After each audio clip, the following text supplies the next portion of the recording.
தங்க பிள்ளையே, இந்த தாயானவளின் வாக்கை நீ தவறவிட்டால் இனிமேல் உன் இல்லத்திற்கு நான் வரப்போவதில்லை. ஏனென்றால் ஒரு சில தங்க பிள்ளைகளுக்கு நான் முக்கிய விஷயத்தை சொல்லியே ஆக வேண்டும் என்பதனால்தான் என் தங்க பிள்ளைகளை பார்க்கவும் என் தங்க பிள்ளைகளிடம் பேசவும் இந்த தாய் எந்த ஒரு விஷயமும் எதிர்பார்ப்பும் இல்லாமல் என் தங்க பிள்ளை அழுகிறது, அதனுடைய குறைகளையும் நிறைகளையும் கேட்டு இந்த தாயானவள் செய்து கொடுக்க வேண்டுமென்று உன்னை நோக்கி வந்து கொண்டிருக்கிறேன். ஆனால் ஒரு சில தங்க பிள்ளைகளோ என்ன தாய் சொல்லிவிடப் போகிறார்கள், இது ஏன் நாம் முழுவதுமாக கேட்க வேண்டும் என்று நினைப்பவர்களுக்கு நிச்சயமாக இதுவே கடைசி வாய்ப்பு. இனிமேல் இப்படி நினைத்தீர்கள் என்றால் இந்த தாய் ஒரு பொழுதும் வரமாட்டேன். ஆனால் ஒரு சில தங்க பிள்ளைகள் என் மீது அதீத அன்பு கொண்டிருக்கிறார்கள். அதனால் வரும் வெள்ளிக்கிழமை அவர்களுக்கு ஒரு மிகப்பெரிய காரியத்தை சொல்ல இருக்கிறேன், கொடுக்க இருக்கிறேன். அதனால் என் தங்க பிள்ளையே, இந்த பதிவினை முழுவதுமாக கேட்டு வரும் வெள்ளிக்கிழமை என் தங்க பிள்ளை ஒரு சிறு காரியத்தை இல்லத்தில் வழிபட வேண்டும். அப்படி வழிபட்டால் உன் இல்லத்தில் இருக்கக்கூடிய கஷ்டங்கள், கடன் பிரச்சனைகள், வேதனைகள், விரக்திகள் அனைத்தையும் விரட்டி அடித்துவிட்டு உனக்கு மனதில் என்ன நினைத்து கொண்டு இப்பொழுது என்னிடம் கேட்டாயோ அது நிச்சயமாக நிறைய கொடுப்பேன். அதில் எந்த மாற்றமும் கிடையாது. அதனால் என் தங்க பிள்ளையே, மனதுக்குள் நினைத்து கொள்ளக்கூடிய விஷயம் இன்று கண்டிப்பாக நடக்கும் என்று சத்திய வாக்காக உனக்கு சொல்லியிருக்கிறேன். மனதில் நினைக்கக்கூடிய விஷயங்கள் வரும் வெள்ளிக்கிழமை உன் இல்லத்தை தேடி வரப்போகிறது என்பதையும் சத்திய வாக்காக உரைக்கிறேன். அதனால் உனக்கு என்ன வேண்டுமோ அதை மனதார நினைத்து கொண்டு இந்த பதிவினை கேட்க வேண்டும் என் தங்க பிள்ளையே. ஒரு சில நாட்களாக என் தங்க பிள்ளை சில விஷயங்கள் நடக்கவில்லை என விரக்தியில் இருக்கிறது. எது எடுத்தாலும் தோல்வி, எது எடுத்தாலும் துரோகம், எது எடுத்தாலும் ஏமாற்றம் என என்னுடைய தங்க பிள்ளையானது ஒவ்வொரு நாட்களும் கஷ்டமும் மனதுக்குள் குமரி கொண்டிருக்கிறது. மற்றவர்களுக்கெல்லாம் நல்லது நடக்கிறது, மற்றவர்களுக்கெல்லாம் மாற்றம் உண்டாகிறது, என் வாழ்க்கையில் எந்த மாற்றமும் உண்டாகவில்லையே என என்னுடைய தங்க பிள்ளை குமரி குமரி அழுது கொண்டிருக்கிறது. என் தங்க பிள்ளையே, மனதில் குமுற வேண்டாம். ஏனென்றால் உன்னுடைய வாழ்க்கையை குபேர வாழ்க்கையாக மாற்ற இருக்க இந்த தாய் லக்ஷ்மி சொரூபமாக உன் இல்லத்தை தேடி வரக்கூடிய நேரம் வந்துவிட்டது. இந்த வரக்கூடிய நேரம் எப்படி இருக்க வேண்டும் நீ தெரியுமா? உன் கஷ்டத்தையும் நடந்த விஷயத்தையும் எண்ணிக்கொண்டு உன் வீட்டை இருளில் மூழ்கடித்து கொண்டிருக்க கூடாது. ஏனென்றால் நீ சில நாட்களாக அப்படிதான் உன் இல்லத்தை வைத்து கொண்டிருக்கிறாய். சரியாக சாப்பிடுவதில்லை, சரியாக தூங்குவதில்லை, சரியான வேலையில் ஈடுபடுவதில்லை. பிறகு இந்த விஷயமெல்லாம் நினைத்து நினைத்து தலைவாராமல், ஒரு அலங்காரம் இல்லாமல், முகம் வாடி போய் அனைத்தும் உள் நோய்களை உருவாக்கி கொண்டு ஒரு விளக்கேற்றாமல், வீட்டை சுத்தபத்தம் செய்யாமல் நடந்த விஷயத்தையே எண்ணி அழுது கொண்டு என்னை கூப்பிட்டு கொண்டிருக்கிறாய். என்னை என் தங்க பிள்ளையே சரியாக சொல்லிவிட்டேனா? இப்படி கூப்பிட்டால் நிச்சயமாக உன் இல்லம் தேடி இந்த தாராகி தாயானவள் வரமாட்டேன். ஏனென்றால் நீ என்னை எப்படி கூப்பிடுகிறாயோ உன் இல்லமானது அப்படி மாறும் என்பது சத்தியம் என் தங்க பிள்ளையே. நீ உன் இல்லத்தில் இருளில் மூழ்கிக் கொண்டு வெளுக்கேற்றாமல் இருளில் மூழ்கி கொண்டிருந்தால் வாழ்க்கை முழுவதுமே அந்த நிலைமைக்கு நீ தள்ளப்பட்டு விடுவாய். அதனால்தான் இந்த வாராகி தாயானவள் மங்களகரமாகவும் மகிழ்ச்சிகரமாகவும் என்னை கூப்பிடு, அது நிரந்தரமாக உனக்கு தங்கிவிடும் என்று சொல்லுகிறேன். ஆனால் ஒரு சில தங்க பிள்ளைகள் அழுது கொண்டே தெய்வத்தை ஏற்றுகிறீர்கள். ஒரு சில தங்க பிள்ளைகள் கடுமையாக விரதம் இருக்கிறேன் என்று சாப்பிடாமல் தீபத்தை ஏற்றுகிறீர்கள். ஒரு சில தங்க பிள்ளைகள் மனதில் ஏதோ ஒரு சிந்தனையை வைத்துக்கொண்டு தீபத்தை ஏற்றுகிறீர்கள்.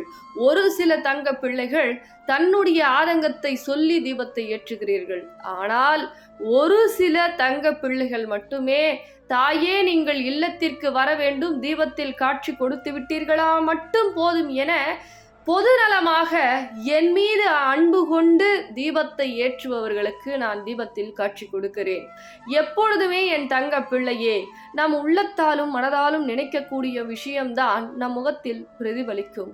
அப்படி பிரதிபலிக்கக்கூடிய விஷயத்தில்தான் உன்னுடைய வாழ்க்கையே அடங்கி இருக்கிறது. மற்றவர்களுக்கு நடக்குதே, நமக்கு நடக்கவில்லையே என்று தீபத்தை ஏற்றக்கூடாது. மற்றவர்கள் கண்டிப்பாக வேதனைப்பட வேண்டும் என்று, அவர்கள் அழித்தே தீர வேண்டும் என்று அந்த எண்ணம் எல்லாம் கண்டிப்பாக உனக்குள் இருக்கும் தான், இல்லை என்று நான் சொல்லவில்லை. அது எல்லாம் என் தாய் பார்த்து கொள்வார்கள். என் தாய் வந்தால் மட்டும் போதும் என தீபம் ஏற்றக்கூடிய நல்நாளில் நான் உன் இல்லத்திற்கு வருவேன். உனக்கு என்னென்ன செல்வங்கள் வேண்டுமோ அது நீ கேட்காத கூடிய அளவிற்கு கூட போதும் போதும் என்ற அளவிற்கு செல்வத்தையும் செழிப்பையும் மகிழ்ச்சியும் மங்களகரத்தையும் என்னுடைய தங்க பிள்ளைக்கு நான் நிச்சயமாக கொடுப்பேன். அதில் எந்த மாற்றமும் கிடையாது. ஆனால் மாற்றம் உருவாக வேண்டும் என்றால் நீதான் மாற வேண்டும். ஒவ்வொரு தருணமும் மகிழ்ச்சியையே கொடுக்க இந்த தாய் ஏற்கனவே தயாராகிவிட்டேன்.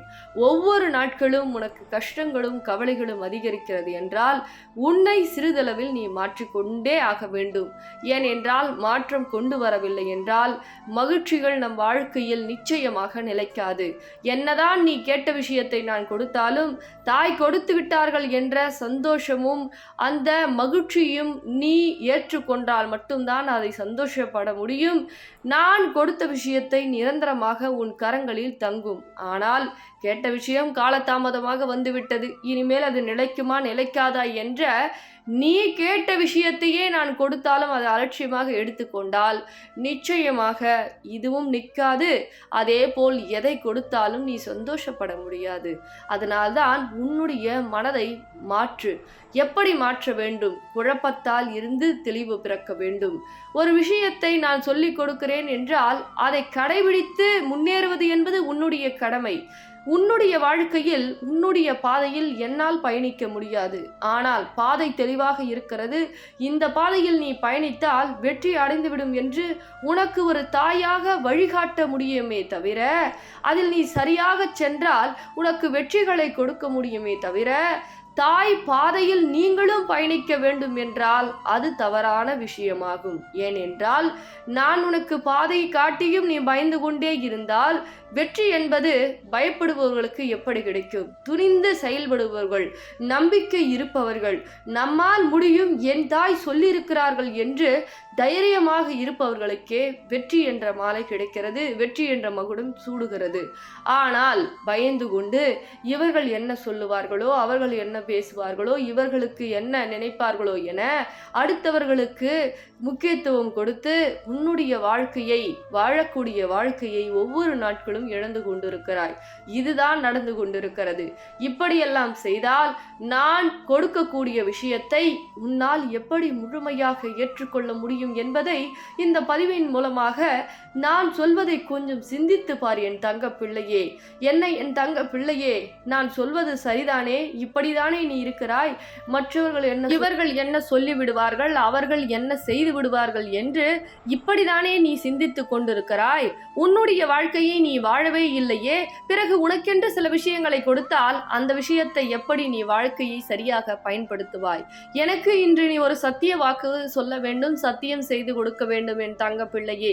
ஏனென்றால் நீ வாழ்க்கையில் நான் உன்னை உயர்த்தி விடுவேன், நீ கேட்டதெல்லாம் கொடுத்து விடுவேன். ஆனால் மற்றவர்களை சொல்லிக்கொண்டே இருக்கும் பொய்களை நீ எப்படி நம்பிக்கொண்டே இருக்கிறாய்? அப்படி நம்பிக்கொண்டே இருந்தால் நான் கொடுக்கக்கூடிய விஷயத்தை நீ ஏமாந்து கொண்டேதான் இருப்பாய்.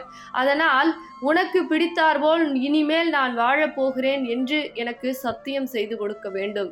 என் தங்க பிள்ளையே, செய்து கொடுப்பாயா? நான் என்னுடைய வாழ்க்கையை இனிமேல் வாழப்போகிறேன் தாயே. அடுத்தவர்களிடம் கையேந்த மாட்டேன் தாயே. அடுத்தவர்களை எதிர்பார்த்து வாழ மாட்டேன் தாயே. எனக்கு நீங்கள் தான் துணை. எனக்கு நீங்கள் உயர்வுகளை கொடுங்கள். நீங்கள் சொல்லக்கூடிய பாதையில் நான் பயணிக்கிறேன் என்று ஒவ்வொரு தங்க பிள்ளைகளும், கேட்கக்கூடிய தங்க பிள்ளைகளும் உங்களுக்கு உயர்வு, வெற்றி, மகிழ்ச்சி, சந்தோஷம், செல்வம், செழிப்பு அனைத்தும் வேண்டும் என்றால் நீங்கள் இந்த சத்தியத்தை செய்தே ஆக வேண்டும். செய்வீர்களா தங்க பிள்ளைகளே? செய்வீர்கள் என்றால் சத்தியம் தாயே என்று எனக்காக ஒவ்வொரு தங்க பிள்ளைகளும் குறு மெசேஜை அனுப்பி வைத்துவிட்டு, என்னுடைய தங்கப்பிள்ளை தைரியமாக வரும் வெள்ளிக்கிழமை ஒரு சிகப்பு மலரை வைத்து எனக்காக உன் பூஜை அறையில் தீபத்தை ஏற்று இந்த தாய் ஓடோடி வந்து நீ நினைத்த காரியத்தையும் மனதில் ஆசைப்பட்டதையும் அனைத்தையும் உனக்கு கொடுப்பேன் என் தங்க பிள்ளையே. பிறகு இந்த பதிவினை உன் பொன்னான கரங்களால் மற்றவர்களுக்கும் பகிர்ந்துவிடு. அனைவரும் தெரிந்து கொள்ளட்டும், அனைவரும் புரிந்து கொள்ளட்டும், அனைவரும் வாழ்க்கையிலும் மங்களம் உண்டாகட்டும் என் தங்க பிள்ளையே. அதுக்கப்புறம் பார்த்தீங்க அப்படின்னா இது குபேர சாரி. இது ரேட் பார்த்தீங்க அப்படின்னா 1500. இந்த 1500ஐயும் கம்மி பண்ணி நியூ இயர் ஆஃபராக 1399 ரூபாய்க்கு கொடுக்க போகிறோம். நியூ இயர் ஆஃபர்ன்றதால வராகி காயினும் ஃப்ரீ. அதே மாதிரி சாரீலையும் உங்களுக்கு ரேட் கம்மியாக தான் வரப்போகுது. இதில் கலர்ஸ் நிறைய இருக்குது. அடுத்த வீடியோவில் கலர்ஸ் போடுறேன். எது வேணுமோ உங்களுக்கு பிடிச்சிருக்குதோ அதை புக் பண்ணிக்கோங்க. புக் பண்ணுறது இல்லாமல் வாட்ஸ்அப் ஸ்க்ரீனில் தெரிகிற நம்பருக்கு வாட்ஸ்அப் பண்ணிக்கங்க, இல்லை காலும் பண்ணிக்கங்க, இல்லை மெசேஜும் போட்டுருங்க. அதுக்கப்புறம் பார்த்தீங்க அப்படின்னா இதனுடைய காயினுடைய ஸ்பெஷல் என்ன அப்படின்னா, தஞ்சாவூரில் இது பூஜை பண்ணி வராகி அம்மா மணி மேலே இருந்து கொண்டு வரப்பட்டிருக்கு.